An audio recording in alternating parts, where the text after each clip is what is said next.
Здравейте, приятели! Нашата културна одисея продължава с древна Персия, наричана още Персия на Ахеменидите. Крайно време е, след като разгледахме елените, Александър Македонски и епохата на еленизма, да обърнем внимание и на великата някога сила, от която всички те се учат на цивилизация – персите. И сега има ред не защото като хронология следват те, напротив. Хронологично тази империя предхожда Александър. Да, Александър побеждава на бойното поле, обаче без този ахеменидски културен пласт. Последвалите епохи на еленизма, след това и Рим и другите европейски и азиатски империи, няма как да си обясним тяхната поява, защото те са буквално построени на тази база.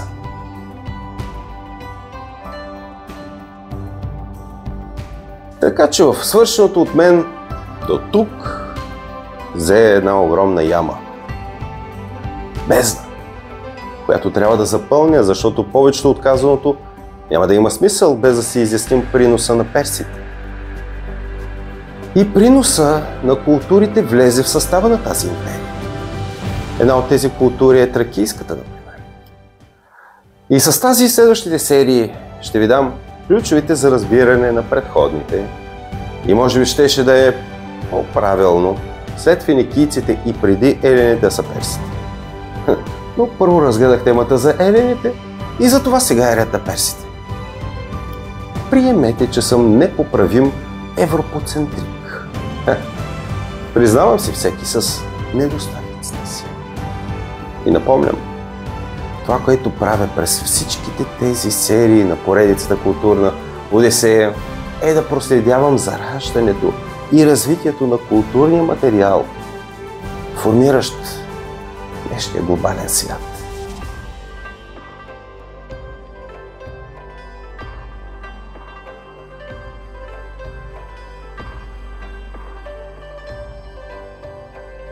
И в предходните серии разгледахме бронзовата епоха и нейния колапс. След което в серии 6 и 7 обсъдих морските колонии на финикийски и еленски полиси. Но този колониален свят е бил все още фрагментиран на градове-държави. Без политическа и икономическа система, която да администрира процеси на надградско равнище. Не е имало система, която да свързва отделните самостоятелни градове в единен организъм. Обаче между градовете е имало търговски маршрути, по които да вървят кервани и културен обмен. Все пак е движало някаква междуградска комуникация. И също и чрез междуградски фестивали, спортни състезания и общи мистерии. Но това са само зачатъци на глобализация.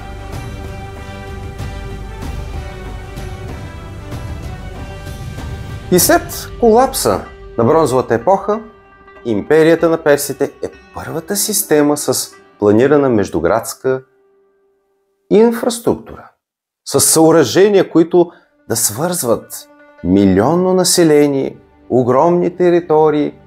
И това е първата наднационална империя с идеята да се обединят различни народи в рамките на една държава, независимо от етнос, религия и местни особености. Персия е първата империя, имаща своя инклюзивна идея. Запомнете този термин. Инклюзивни концепции. Даже ще ви изпиша надпис на екрана. Инклюзивна концепция.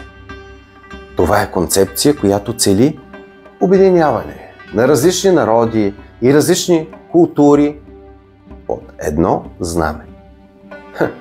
Ако ви звучи малко като комунистическия призив дружба народов, не се чудете, аналогия има. Всички подобни призиви са инклюзивни концепции. И те са в пряко противоречие с така наречените ексклузивни концепции.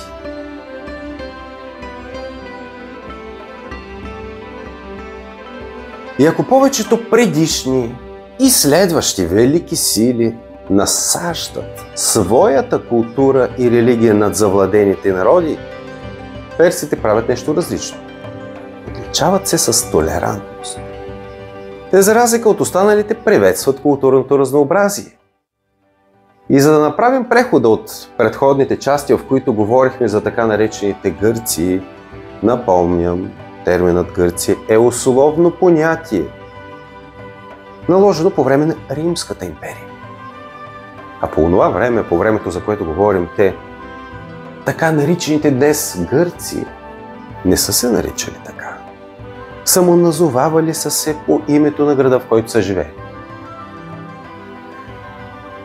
И за това първо трябва да изясня и да разгранича, да контрастирам концепциите за чужденец, които са имали персите, и условно казано гърците. Какво ще рече чужденец за гърците? Чужденец е всеки, който не е гражданин на полиса. И уточнявам, това на научен език се определя като ексклузивна концепция. Изписваме го това понятие с надпис. И тук принципът е: ние се обединяваме заедно, разграничавайки се от останалите, които не са с нас.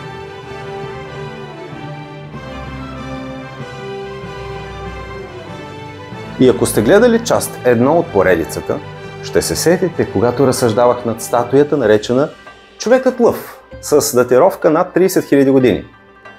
Този артефакт, статуетката Човеко-лъв, е едно от многото доказателства, че ексклузивните концепции за обединяване чрез отделяне на база вяра в изключителността на племето, това са най-старите племеобразуващи идеи. Но персите разработват съвършено различна, казах вече, инклюзивна концепция, която позволява да включи в едно цяло множество различни народи и култури. И тази инклюзивност е новото ноу-хау, измислено от персите. И това е един от най-важните техни приноси за културата на човечеството. Или с други думи, инклюзивността е концепция за отричане на националния въпрос. Отричане на това да се делят хората по расов признак. И изобщо трябва да уточня, че от научна гледна точка може да поделим всички концепции на инклюзивни, месиянски, целящи да включат в себе си всички хора по земята. И ексклюзивни, които сепарират, разделят, отделят едно общество от друго. Например, юдаизма е ексклюзивен, защото сепарира израелтяните като богоизбрани, а останалите са не толкова избрани. Като направим паралел с вече нерелигиозния, с политически концепции, нацизма също дели хората на висша раса и останали не висши. Така че нацизмът е типичен пример за ексклюзивна концепция. И да се върнем към така наречените условно гърци.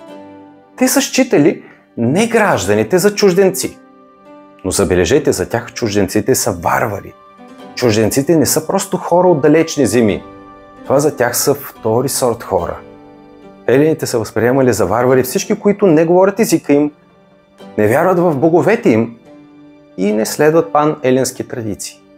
Напомням, такива традиции са били Олимпийските игри, елевзинските мистерии, оракула в Делфи и така нататък. И това тяхното разбиране за чужденците като варвари, освен че е проява на шовинизъм, от научна гледна точка, то се определя като ексклюзивна концепция. А персите разработват първата инклюзивна култура, първото месиянство. Може би защото са били номади. И е типично за номадите да се обединяват без оглед кой каква култура има.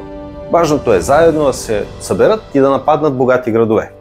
С цел грабеж. Сетете се за Атила, който сбира всякакви степни племена, без значение език и вяра, и нападат Рим. Може оттам да е корена на персийската толерантност. От това, че са номади.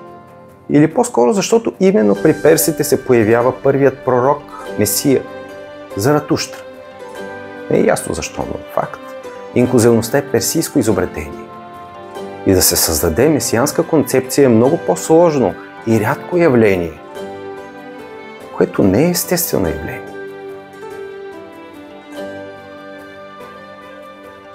Естественото нещо е ние, които сме близко един до друг, да си изберем тотем на племето. Да речем, решаваме, че сме бобри. Нашият тотем е бобърът. Останалите около нас, те не са бобри.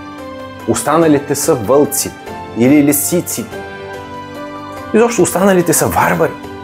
Те не говорят български език, не спазват българските традиции и затова те са наши врагове. Те трябва да бъдат убити, за да може ние, бобрите, да живеем. Но да измислим концепция, която да обедини бобрите, и лисиците, и вълците, и зайците, и змиите с един общ цар лъв, това не е лесно.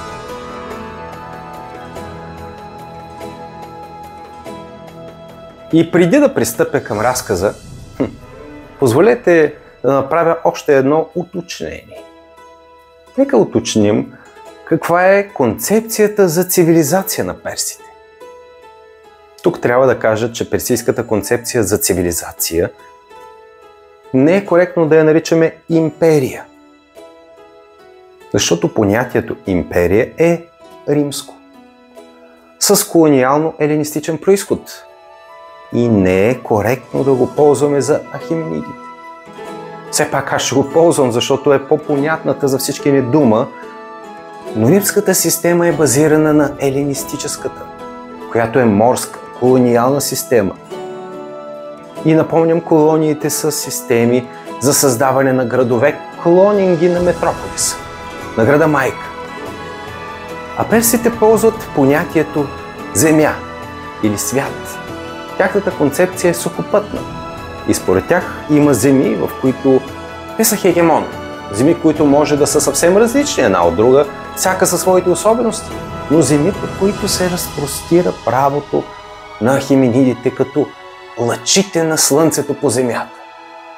И онова, което пониква на всяка земя е различно. И персите приемат различността. Така че разликата между римската и персийската система е съществена. Персите не клонират града майка. При тях няма град майка, няма метрополис. И все пак персийската система е задала основите на следващите империи, въпреки че в същността си е различна от колониалната. Тоест, във всяка империя присъства и морското колониално начало с метрополис, но и земната инклюзивна концепция. Като тук трябва да си заострите вниманието. Ключът в земността на персите не е земята, а единната светлина, която осветява всички земи. Едва ли не небето. Малко е неразбираемо на този етап, но ще ви се проясни, когато разгледаме подробно религията на персите. Просто запомнете тази комбинация. Земя, небе, светлина. И в тези земи на персите, средностатистическият селянин, трудещ се на полето, едва ли е подозирал, когато властта се е сменяла, когато един елит е заменен с друг. Например, днес управлява Дарий, утре идва Александър, а селяните изобщо не са разбрали. Копали си полето и продължава да копат.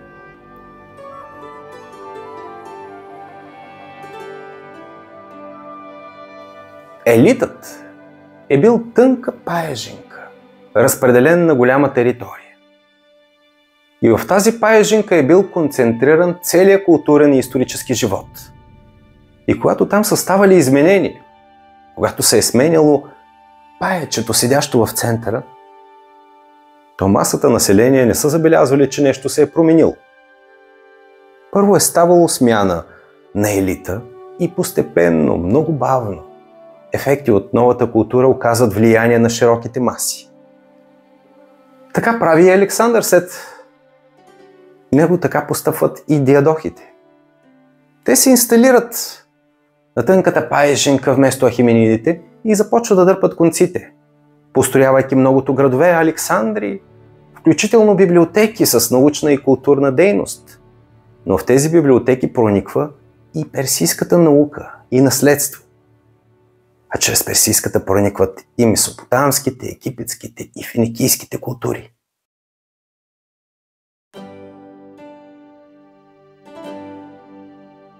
Така че диадохите всъщност продължават започнатото от ахеменидите, добавяйки и еленското към останалите култури. И сега някак разбирам един за мен в началото непонятен момент от филма за Александър. Ако сте го гледали, сетете се в края как Александър на смъртния си одър, държейки своя пръстен, протяга изнемощяла трепереща ръка към изображението на Ахура Мазда. Явно в мисълта си той връща властта там, откъдето я взема със сила.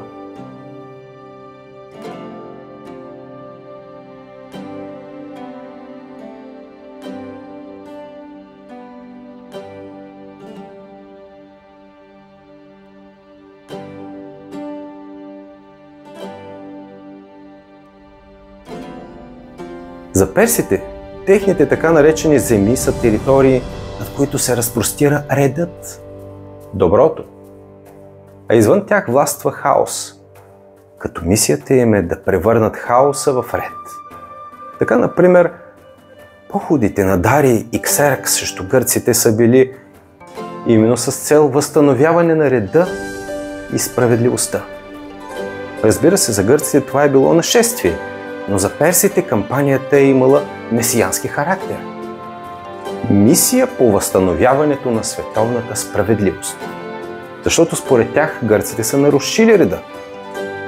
Така че идеята на персийската система е предполагала наличие на някакъв световен баланс и ред.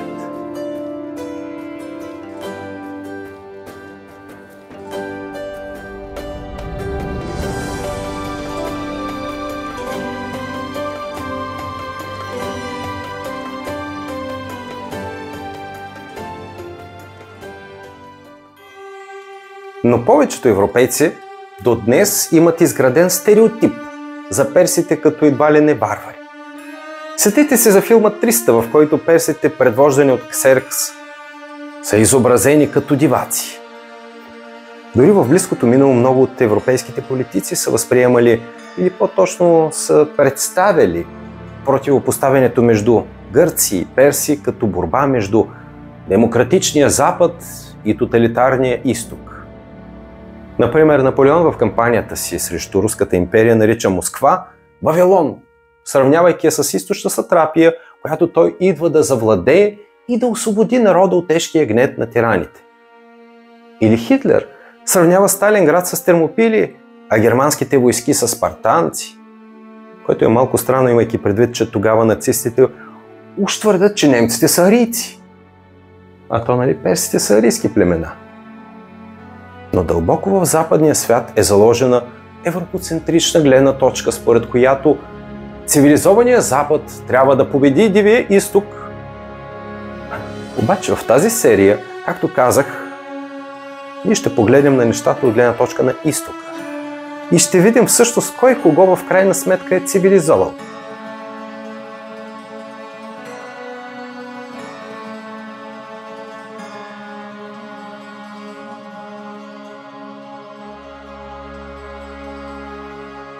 И така, какво е империята на ахеменидите? Тя се нарича така днес, защото това е династията, която управлява. Аналогично с, например, Османската империя. Тя се нарича Османска заради родоначалника на султанската династия Осман. Така и ахеменидите са клан, с чието име назоваваме и империята. И тази династия е управлявала от 550 година преди новата ера до 330 година преди новата ера. Те завземат като начало Мидия, Вавилон, Лидия и Кападокия, т.е. силите на Близкия изток, появили се след бронзовия колапс. И нека тези цифри, които казах, 550 и 330 преди новата ера, да ги персонифицирам, защото зад тях стоят съдбите на конкретни личности, а именно Кир Велики и Александър Македонски. Тоест, Този период приключва с похода на Александър и започва с Кир Велики.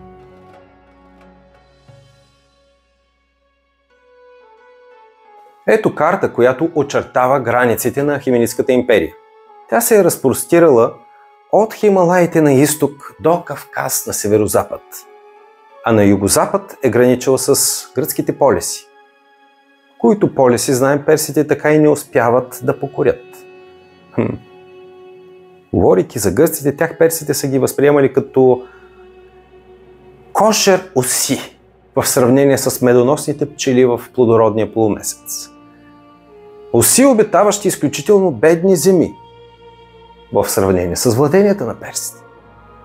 Там коефициентът, КПД-то, или по-точно рентата от зимите била ниска в сравнение с плодородния полумесец. И персите са разсъждавали така. По принцип, ние можем да похабим огромни средства и войски, за да ги покорим. Ама защо ние да го правим? И все пак правят някакви опити, които знаем неуспешни, след което сменят политиката и тактиката и започват да оказват влияние на региона с пари. Следели са какви конфликти има и финансират често двете страни. Съдействат и на едните, на които им помагат с флот, и на другите, че и на третите. И финансират с пари всички конфликти. Им гледат сира. Важно било да не нападат западните земи в състава на империята. И от гледна точка на персите, гърците са диви селендури. И не е имало смисъл да сключват с тях съюзи, защото знаем легендата, когато персите пратили своите посланици в Атина да поискат шепа земя и вода, а това било протоколна формула в международните отношения, при която, когато пристигат посланици от Персия, те молили за шепа земя и вода. А щом местните царе ритуално давали поисканата шепа от елементи, тогава тези земи влизали в състава на империята и знаем как, съгласно легендата, атиняните им отвърнали.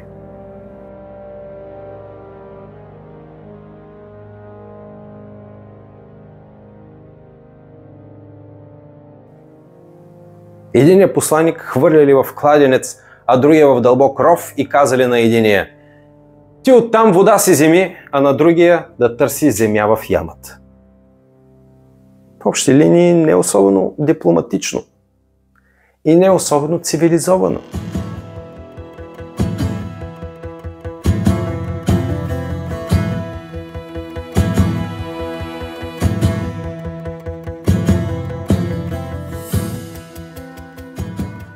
И ако оставим легендите на страна и обърнем внимание на академичните източници и конкретно прочетем книгата за древна Гърция на Томас Мартин, там са описани истинските причини за началото на гръко-персийските войни.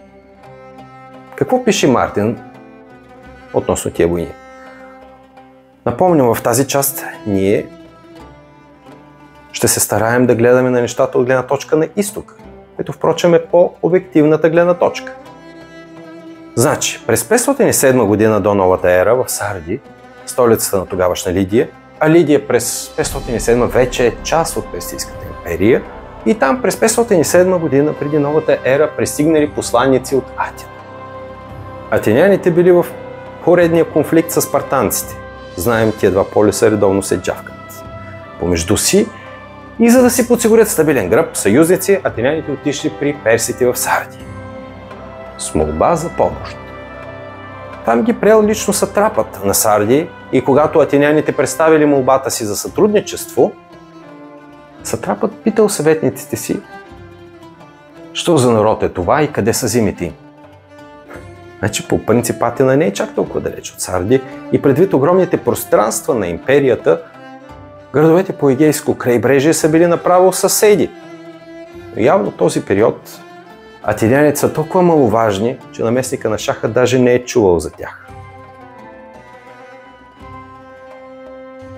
И тогава персийският чиновник действал по формулата вода и земя. Отвърнал: добре, ще бъдем ваши съюзници, но вие трябва да се поделите с шепа земя и вода. Сиреч трябва да ни станете васали. Посланиците от Атина, без да осъзнават явно кое всъщност какво значение има, дали съгласие.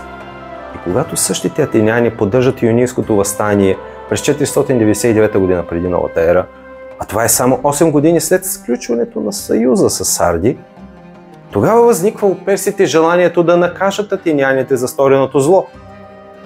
И изобщо да има възмездие за тази проява на изключителна несправедливост.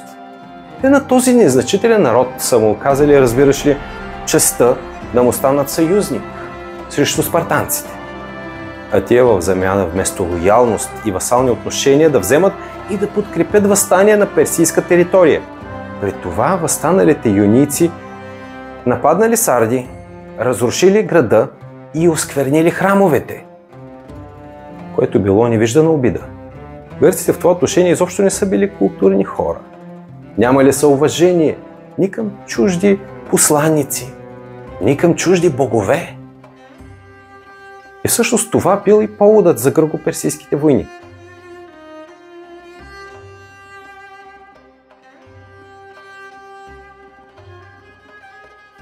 Тук вметвам факта, че Ахеменидската империя е имала население от около 25 милиона.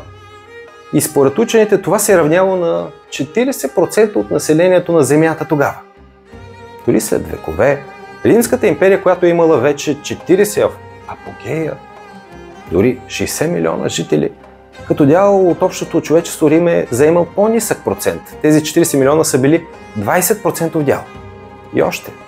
За онези времена с климата тогава земите на Ахеменидска Персия са били най-плодородните на земята и в икономическо отношение най-богатите, най-развитите територии и разбира се, най-старите цивилизации, най-напредналите от към култура градове са били там.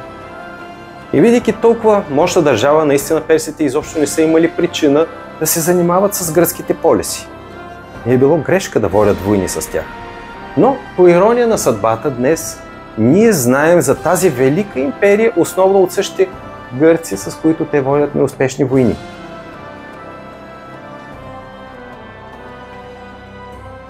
Впрочем, днес гърците са основният източник на знания за античността изобщо. Така че, въпреки иронията, няма какво да се очудваме. Там на изток, където е била империята на Ахеменидите, там за нея не са съхранени почти никакви писмени сведения. На изток в Чайханите има традиция да се разказват истории. Пиеш чай или кафе, пиеш тютюн от аргилето и слушаш истории за древни времена. В 20 век в Чайханите никой не е разказвал истории за Кир Велики, защото там той е бил напълно забравен. Единственото останало там са самите разкопки, т.е. знания само от терен. А авторите, които донасят днес до нас знания за Персия, са гърците, срещу които ахеменидите водят войни и в крайна сметка от които биват покорени.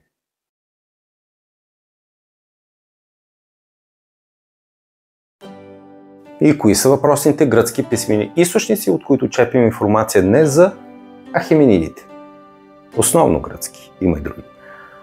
На първо място Херодот, този античен блогър, известен като бащата на историята. На второ място това е Ксенофонт, който е един от учениците на Сократ. И от Ксенофонт са повечето фактологични данни, които имаме за учителя Сократ. Така, Ксенофонт е опознал Персия в качеството си на наемник. Той е взел участие в сраженията между двама братя, ахеменидски принцове, претенденти за трона. Бил си на страната на по-малкия брат, което се оказало губещата страна. И наемниците, вместо да се предадат, също направили опит да се предадат, водачите им отишли при Артаксеркс II да положат оръжие, но онзи ги обезглавил. Тогава гърците набързо избрали нови водачи и започнали своето организирано отстъпление.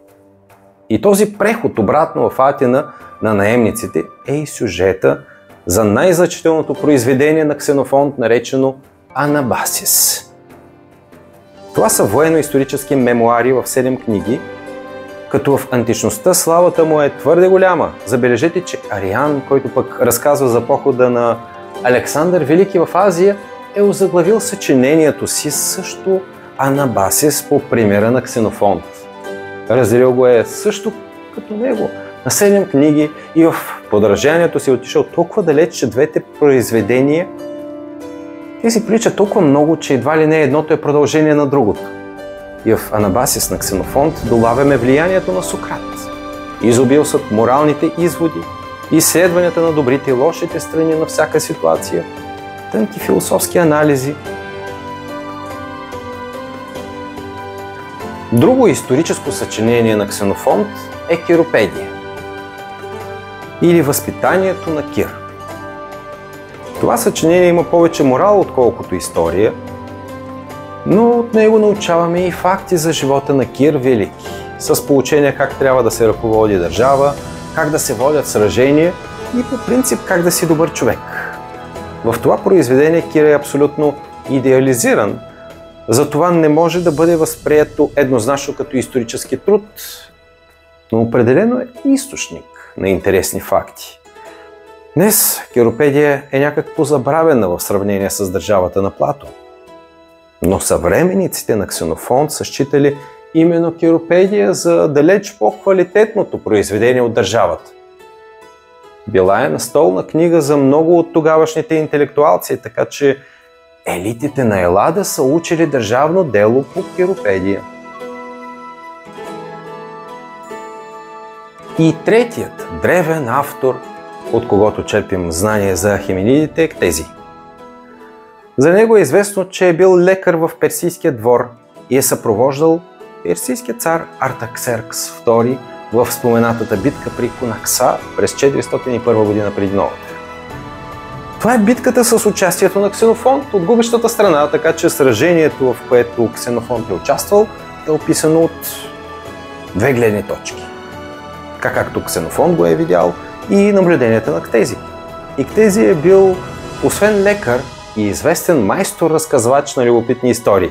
Бил е нещо като нашия комик Шкумбата. Неговият стил изобилства с анекдоти и шеги. Написал е общо 3 произведения. История на Персия, Персика, История на Индия, Индика и Описание на Земята, които обаче не са исторически достоверни, от които до нас достигат само фрагменти, така че с Ктези може да се посмеем, но не е да приемем на сериозно написаното от него. И четвъртият източник на знание за персите са самите артефакти, които с настъпването на 20 век археолозите започват да изследват. И находките дават данни относно икономическите показатели на империята. Защото при опожарение от Александър Персеполис, и всъщност именно защото е опожарен, там са съхранени глинените табелки от счетоводния архив. Открити са около 70 000 отделни табелки с най-подробно описание на дворцовото счетоводство. Затова днес знаем какви са количествата продукти, суровини, дарови и парични средства, приемани в двореца и как са преразпределени. И петият поред, но не е по важност, източник на знание за персите е Библията, Стария завет. Там също има някои факти.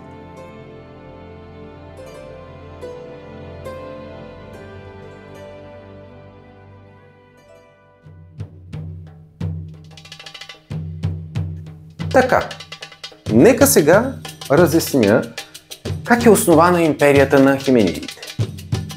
И кои са персите всъщност? Персите или Парса са номадски народ. Част от арийските племена и днешен Иран заемат част от териториите, обитавани някога от тези арийски племена. Самото име Иран произлиза от общото название на въпросните племена – Арии.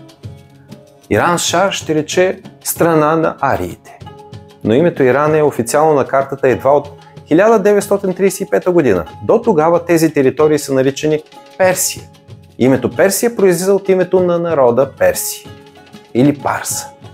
Вероятно така в този народ са наричали смелите юнаци, великите воини. Днес най-близката съвременна дума е рицар. И явно народа в един момент е започнал да се нарича и определя с тази дума – парса, т.е. народ рицари или народ юнаци. И тези парса са били номадски народ и в сравнение с съседите им от междуречието Тигър и Ефрат, парса са били новообразуван и див народ. Месопотамците от хилядолетия живеят в градове цивилизовано, а тия в същото време са скитали по планини и степи. И е важно да подчертая, персите, въпреки че създават империя, никога окончателно от своя номадски начин на живот не се отказват. И тази им особеност е била непонятна на западните съперници, еленските полиси. Затова до днес са достигнали някои абсурдни интерпретации и описания на персийските обичаи и нрави. Например, гърците са считали, че щом персите лятото сменят своето местообитание и се местят в планините, значи са изнежени. Вижте ги тия, не могат да траят на жега. Кът женички са. Женки! И това била честа обида от страна на гърците към персите. Женчовци.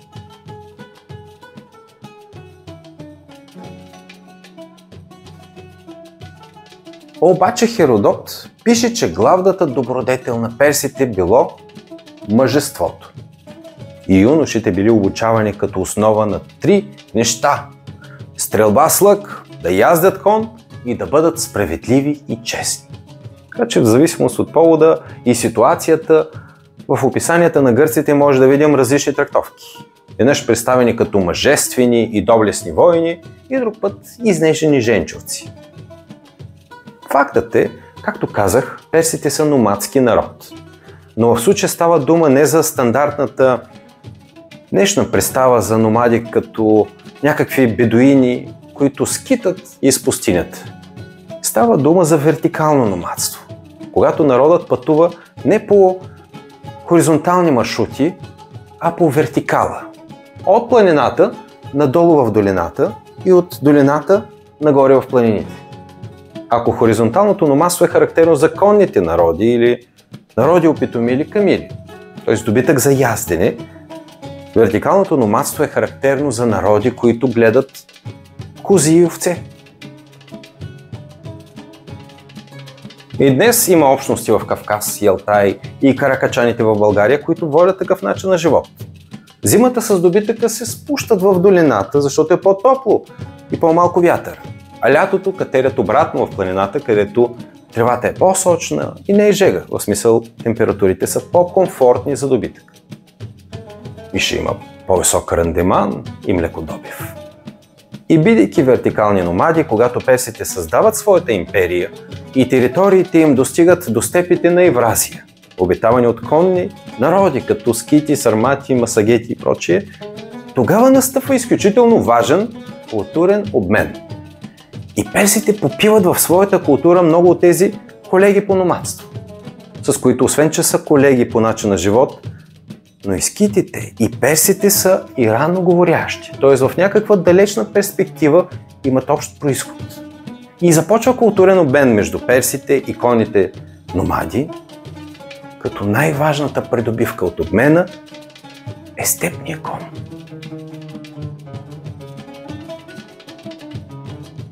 От наша днешна гледна точка, формирана основно от Херодотовите разкази и описания, ние си представяме персите като конници. Това са аристократи на коне. Може дори да кажем, че това са първите рицари. Но конете на тези рицари са получени отвъд пределите на империята. Персите заимстват конната култура от степните народи.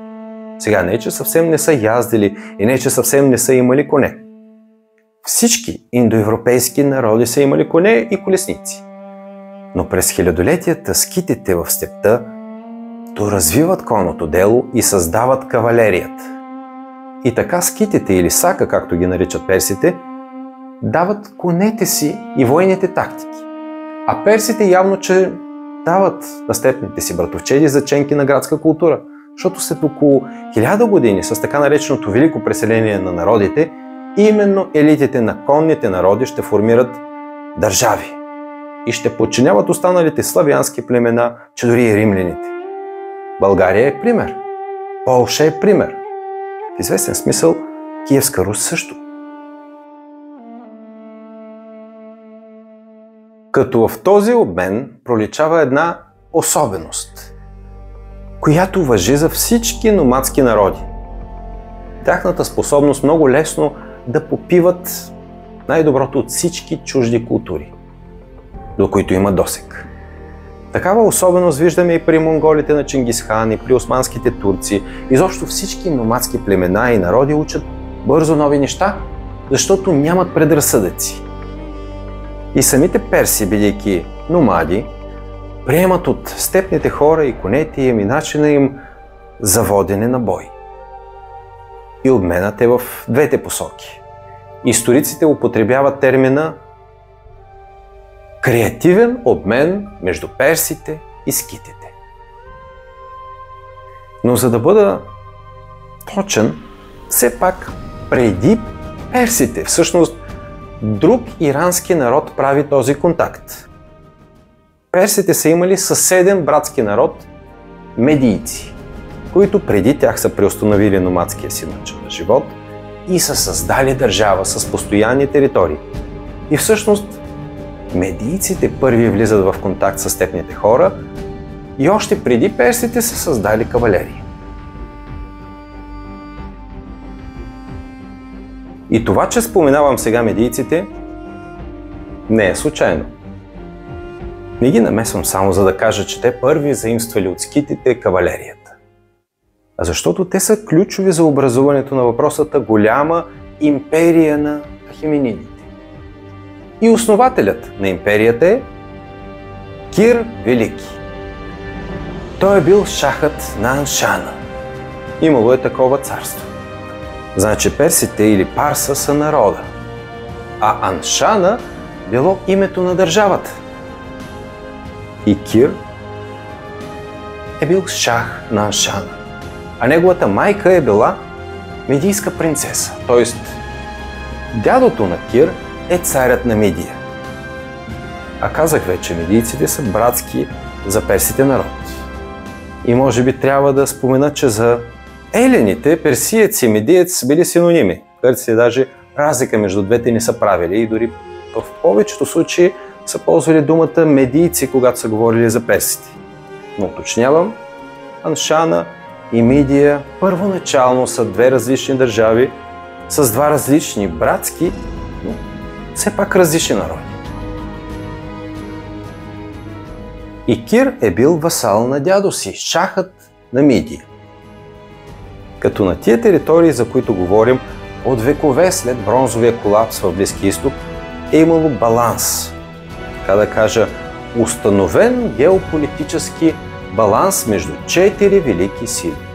Тези сили са халдейците или Нововавилонското царство, Мидия, казахме вече кои са, Египет, добре известен за всички, и Лидия, Лидийското царство, за което след малко ще ви разкажа. И в определен момент този баланс между четирите велики сили бива нарушен. Започват военни конфликти, които в продължение на 60 години не спират. И Кир в някакъв смисъл решил неспирните конфликти, като завладял 3 от великите сили, оставяйки Египет да бъде завладян от неговите наследници. Впрочем, коректното произношение на неговото име е Куруш, а не Кир. И повечето персийски имена днес са известни с погрешни транслитерации. Например, Дарий всъщност е Дариявахош, правилно се произнася. Артаксеркс всъщност е Артахшатра. Но така се е получило, че ние днес произнасяме имената им по-нашенски, защото имаме подобни у нас или пък ги произнасяме по гръцки маниер. Но да се върнем към Кир, шахът на Аншана и внук на медийския шах. От гръцките източници научаваме, че той е бил изключително талантлив и справедлив човек, който, казахме, обединил Мидия, Нововавилон и Лидия. И прави това благодарение на дипломация, не толкова завоевание. Сега, не се е разминало без войни, но основното средство е било дипломация. Славил се е с прояви на невиждано благородство, мъдрост и справедливост във всички ситуации. Например, при него попада жената на някакъв цар, която жена негов пълководец е искал да отвлече и отвлича. И Кир деликатно успял да разубеди своя човек да не посяга на чуждата невеста, върнал на въпросния цар съпругата обратно и спечелил лоялността на съседното царство без война.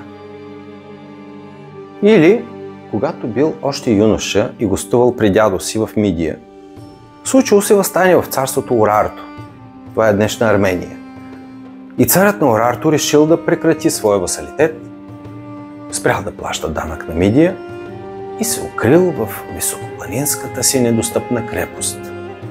А Кир Велики с отряд юнаци успял да проникне в крепостта, значи провел лично спецоперация с елитни части по, тещо му казано, командоси, които проникнали, ликвидирали стражите и заловили престъпника. И тогава Кир попитал царя на Урарто: ти, ако беше на мое място, какво би сторил с такъв метежник като теб? Онзи честно му отвърнал, че би екзекутирал предателя.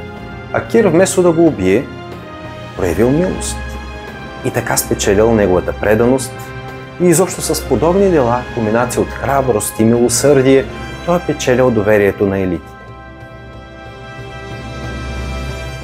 И забележете, приятели, в древността великите владетели от ранга на Кир Велики винаги са били велики воини, по-днешно му казано командоси. И разбира се, освен войни, те са били и изтънчени философи, способни да вземат верни решения на бойното поле, в политиката и съдебни казуси. И Кир е командос, политик и справедлив съдия в едно лице. И в последствие мидийските благородници избират Кир за свой владетел. Понеже май разказът взе да блуждае и може би вече трудно следите мисълта ми, нека на екрана да изпиша едно заглавие, за да фиксирам под темата, за която говоря. Как Кир превзема Мидия? Фиксирано, нали? И всъщност трябва да кажа, че Кир не е превземал Мидия, а става неен шах в следствие на вътрешни интриги, защото благородниците на дядо му са минали на страната на Кир.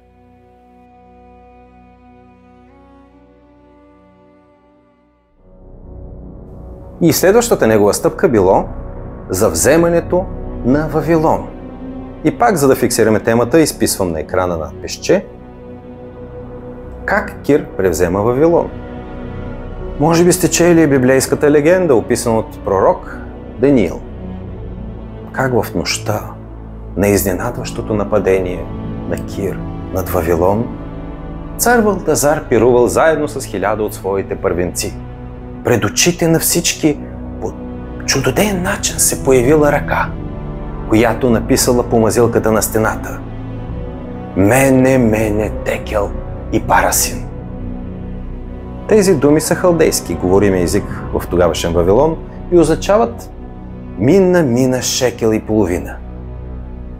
Написани на стената с Божията ръка, с Божия пръст, при нечестивия среднощен пир на вавилонския цар Валтазар. Цар недостоен и с разпуснато поведение. Думите на стената още същата нощ са разтълкувани от пророк Даниил в следния смисъл: претеглен, премерен, негоден. И знаем, Кир прониква изненадващо в двореца и превзема Вавилон. Като в случая той отново се е възползвал от бушуваща политическа криза и е пристигнал като фигура, която трябва да разреши противоречия, не като агресивен завоевател.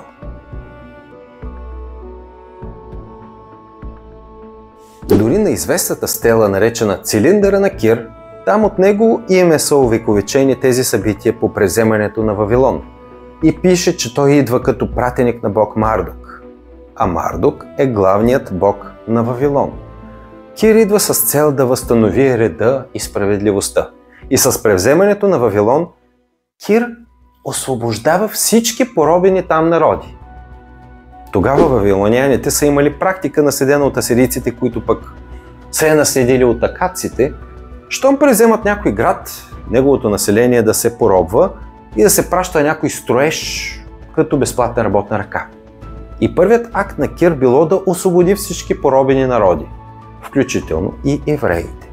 И конкретно към евреите Кир проявил изключителна щедрост. Освен, че им дарил свободата, също така връща заграбените от вавилоняните съкровища, които при разрушаването на първия храм халдеите плячкосали. И така Кир, дарявайки свобода и начален капитал на евреите, всъщност полага началото за епохата на втория храм. Затова Кир Велики е описан в Библията като богопомазан цар, комуто самия Бог помага да установи контрол над многото земи. И първият, който описва Кир в Библията, е пророк Даниил. А самия Даниил произхождал от царски род и още като юноша е бил отведен в Вавилон, заедно с други пленени юдеи. И когато нашият герой Кир превзел Вавилон и освободил юдеите, след това Даниил го виждаме като приближен на Кир. Трябва обаче да уточня, въпреки че пророците Исаия и Даниил може би погрешно са считали, че едва ли не Кир явно е вярвал в единия Бог, това не е съвсем така. Като стигна до частта, в която ще обсъдя подробно религията на персите, зороастризъм и ранната му форма, маздаизъм, тогава ще разясня по-подробно, но това, в което всъщност е вярвал Кир, е, че има Бог над боговете. Така както има цар над царете, Шахен Шах, така и Ахура Мазда е богът, който стои над останалите богове. Не, че няма и други божествени агенти. Но въпреки тази подробност, за еврейските мъдреци е било някак естествено да отъждествят тази вяра в Ахура Мазда или маздаизма с техния еврейски монотеизъм. Защото Ахура Мазда е богът сътворил земята, сътворил хората и на пръв поглед прилича на израелската концепция за Бог. Затова и заради благодеянията на Кир, той в свещената книга Тора е описан като богоизбран. И разбира се, започва взаимен обмен на идеи между юдеите и маздаизма. При това в различни периоди. Може да прегледате видеята на Юлия Латънина. Тя говори изключително подробно за този обмен, включително за личността на Исус и как е формирана идеята за сатаната. Тази концепция е създадена именно при смесване на израелския монотеизъм с зороастризъм. Но тогава подобно описание на злото не е имало в нито една религия. И пак се отплеснах. За Кир все пак говорим. И за това как той е покорил Вавилон. А той самия за себе си в знаменития цилиндър е повелил да пише, че е призваният от Бог Мардук. Разбира се, явно маздаизма е позволявал не само съществуването на други божествени агенти, но и проявленията на самия Ахура Мазда да се назовават с различни имена, дали е Мазда или Мардук. Персите са били над тия подробности. За тях е било важно да бъдат разбрани от местните елити и да получат тяхното искрено съдействие.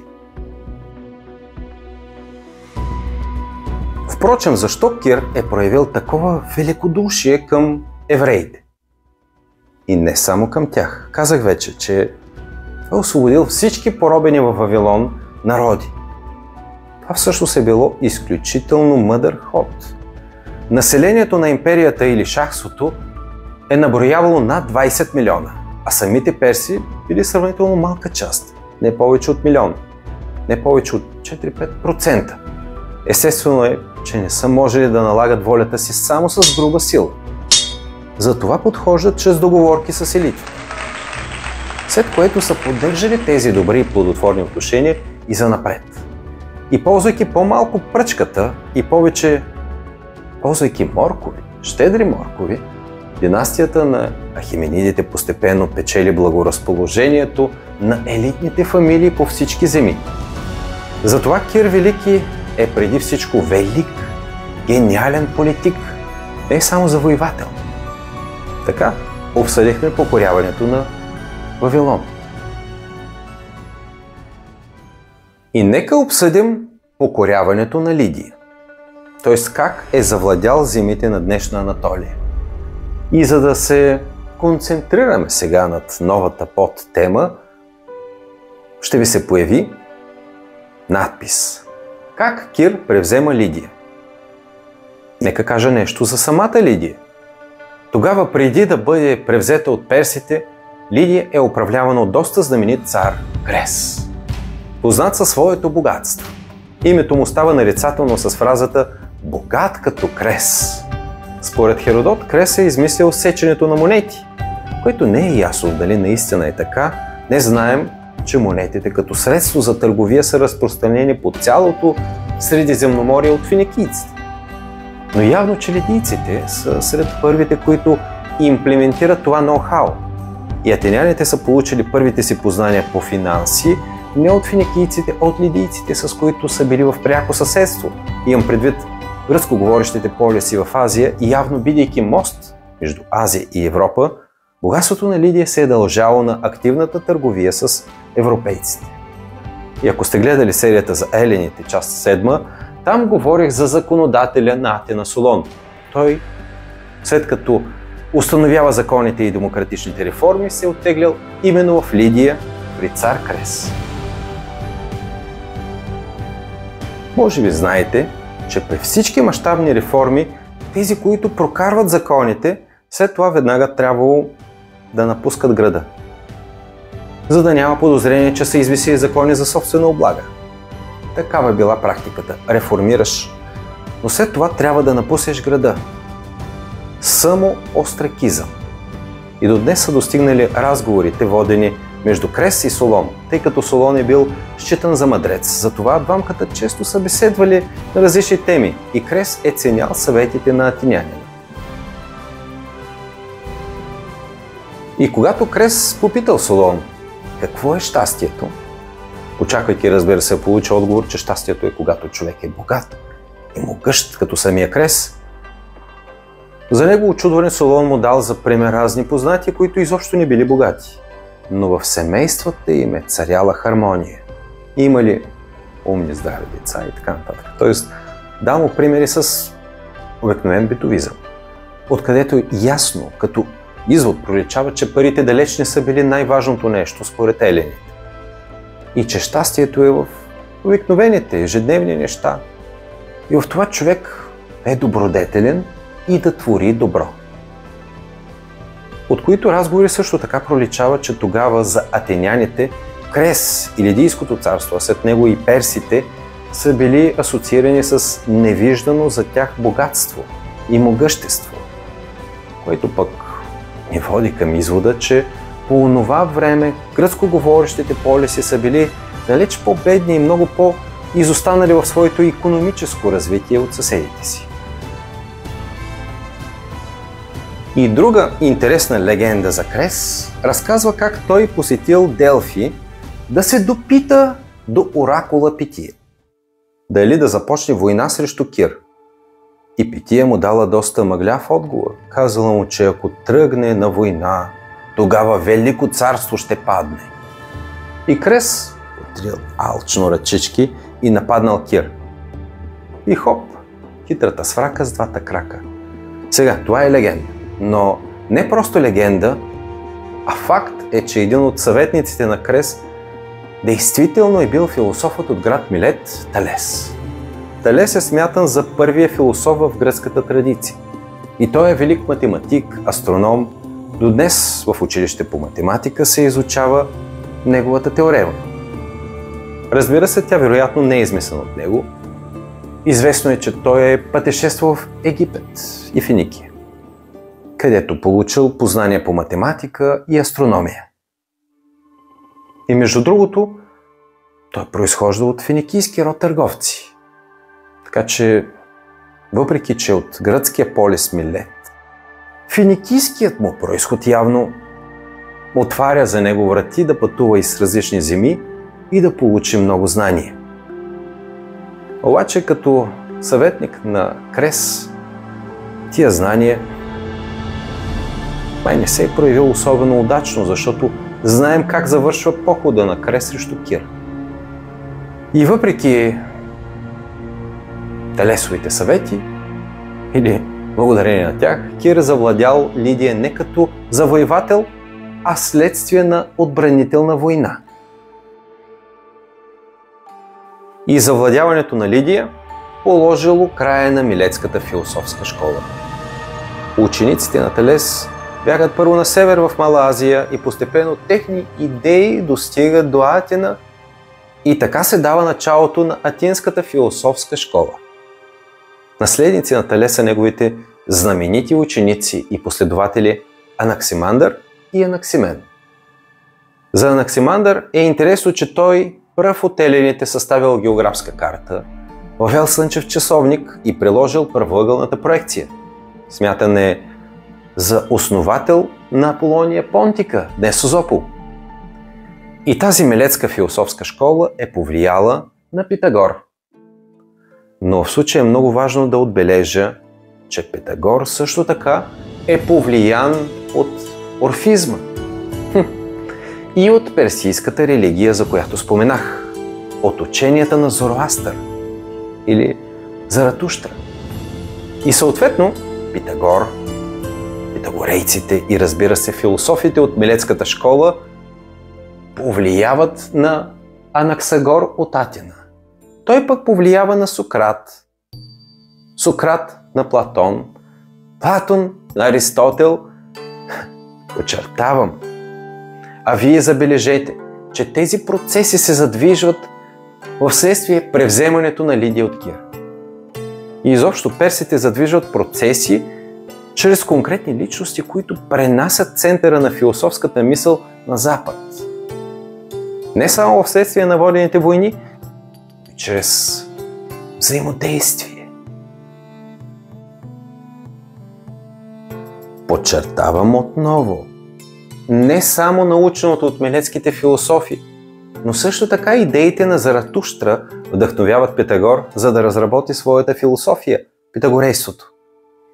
А питагорейството, после ще видим, е доработено от Платон и неоплатонизма и метафизиката на Аристотел. Метафизично и метафорично казано, персите са искрата, която запалва огъня на философията. И тази искра е зороастризма, разбира се, преосмислен поетенски. Но самите перси, в смисъл самия Кир Велики, тогава не са забелязали това. Философията започва своето развитие вдъхновено от идеите на Зороастър, но това се случва незабелязано от самите перси. Защото тогава последователите на Талес, Анаксимен и Анаксимандър са малка затворена група, които изобщо не са били разбирани от останалите съграждани. И от камбанарията на Кир тия няколко почти неизвестни в собствения си град хорица остават незабелязани. Да не говорим, че ако Талес се е изявил уж като съветник на Крес, явно тия съвети не са били удачни, защото Крес губи войната срещу персите и Кир е превзел Лидия.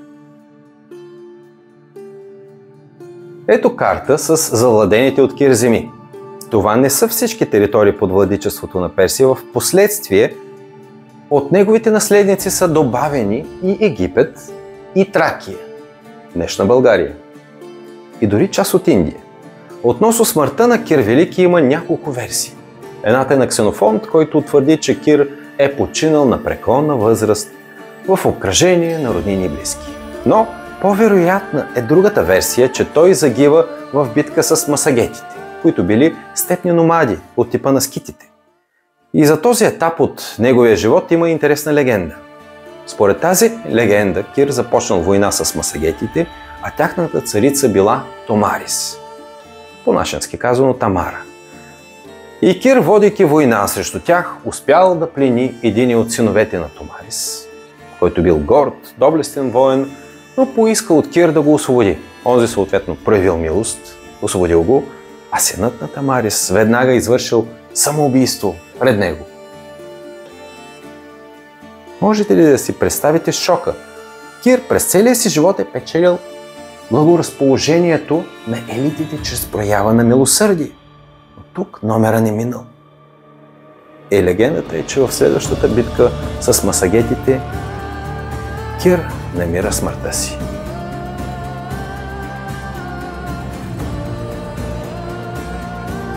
Така че препъни камъчето, а и предизвикателството за наследниците му се оказват конните народи от степи. Обаче Кир оставя на наследниците велика империя, вдъхновяваща въображението на много хора и днес. И в следващите серии, приятели, ще продължим нашето пътешествие из необятните и пространства. До тук аз успях да ви разкажа само няколко основни факти за Персия и за основателя на империята. Така че Одисеята скоро ще продължи. За сега ви желая приятно гледане на предходните серии, ако сте пропуснали някоя. Желая ви приятен ден и до нови срещи, приятели!